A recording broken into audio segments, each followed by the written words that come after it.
নমস্কাৰ, এটা গুৰুত্বপূৰ্ণ খবৰৰ সৈতে ষ্টুডিঅ'ত মই মন্মি। ভেকচিন লৈ ঘটিল অঘটন। ভেকচিন লৈ অসুস্থ তিনিগৰাকীকৈ ছাত্ৰী আৰু বৰ্তমানেও চিকিৎসাধীন অৱস্থাত আছে তিনিগৰাকীকৈ ছাত্ৰী। ভেকচিন লৈ অসুস্থ তিনিগৰাকী ছাত্ৰী।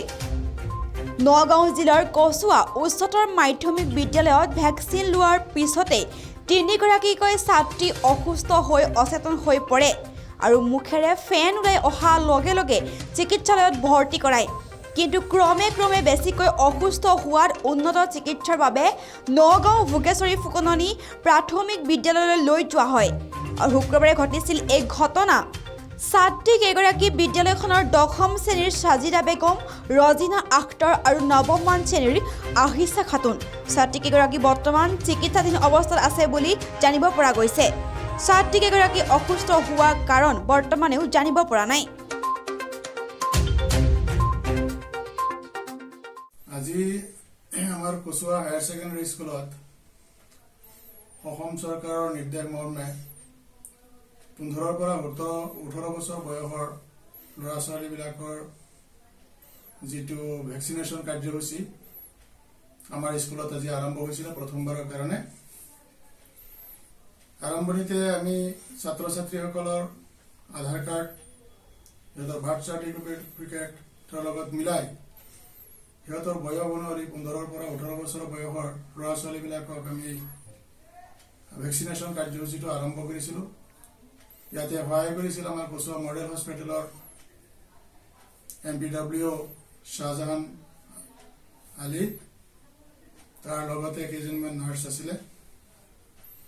কাৰ্যসূচী আৰম্ভ কৰাৰ পিছত সকলোখিনি ভালে গৈছে, কিন্তু দেখা গ'ল শেষৰ ফালে 3জনীমান ছোৱালী অলপ অসুস্থ হৈ পৰিছিলে আৰু অসুস্থ হোৱাৰ লগে লগে আমি কচুৱা মডেল হস্পিটেলৰ লগত যোগাযোগ কৰি এম্বুলেন্সৰ যোগেদি কচুৱা মডেল হস্পিটেলত লৈ যাওঁ আৰু তাত প্ৰাথমিকভাৱে চিকিৎসা প্ৰদান কৰা হয়। চিকিৎসা প্ৰদান কৰাৰ পিছতো দেখা গ'ল যে নাই, ইয়াত ৰাখিলে সিহঁতৰ যি অৱস্থা সেই অৱস্থাটো আৰু বেয়াৰ পিনে গৈ আছে। গতিকে আমি উন্নত চিকিৎসাৰ বাবে 3জনী ছোৱালী ক্ৰমে Sajida Begum class 10 roll number টাইপ 45, Rajina Akhtar class 10 roll number 63, Aisha Khatun class 9 roll number 45। এই 3জনী ছোৱালীক পিছত আমি কচুৱা মডেল হস্পিটেলৰ এম্বুলেন্সৰ যোগেদি দুজনী পঠিওৱাৰ ব্যৱস্থা কৰোঁ আৰু এজনী ছোৱালীক আমি ব্যক্তিগত কাৰ ভাড়া কৰি পেলাই হস্পিটেলত নগাঁও অসামৰিক হস্পিটেললৈ পঠোৱা হয়।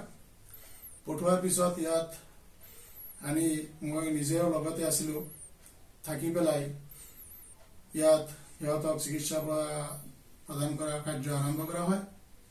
চিকিৎসা দিয়াৰ পিছত লাহে লাহে সিহঁতৰ অৱস্থা অলপ ভাললৈ অহা দেখা গৈছে। গতিকে এতিয়া আমি ক'ব নোৱাৰিম কিহৰ পৰা হৈছে, হয়তো আমাৰ বেছিভাগৰে একো হোৱা নাই। এই 2-3জনী আমাক মানে কচুৱা স্কুলৰ পৰা ফোন কৰা হৈছে। ফোন কৰাৰ লগে লগে মই কচুৱা হস্পিটেললৈ আহিলোঁ। হস্পিটেললৈ অহাৰ পিছত সুধিছোঁ যে কি হৈছে। সিহঁতে কৈছে যে ভেকচিন লৈছে। ভেকচিন লোৱাৰ লগে লগে আপোনাৰ মুখদি কিবা ফেনা ওলাই আছে আৰু কিবা খিচি আছে, হেৰি কৰি আছে। তো লগে লগে ওচৰৰ পৰা নাৰাখি নগাঁও লেফাই দি দিলে। নগাঁও লৈ গৈছে, নগাঁৱৰ পৰা তেনেকুৱা কৰি আছে। এতিয়া আপোনাৰ এতিয়া ধৰি লওক আপোনাৰ 10টা 11টা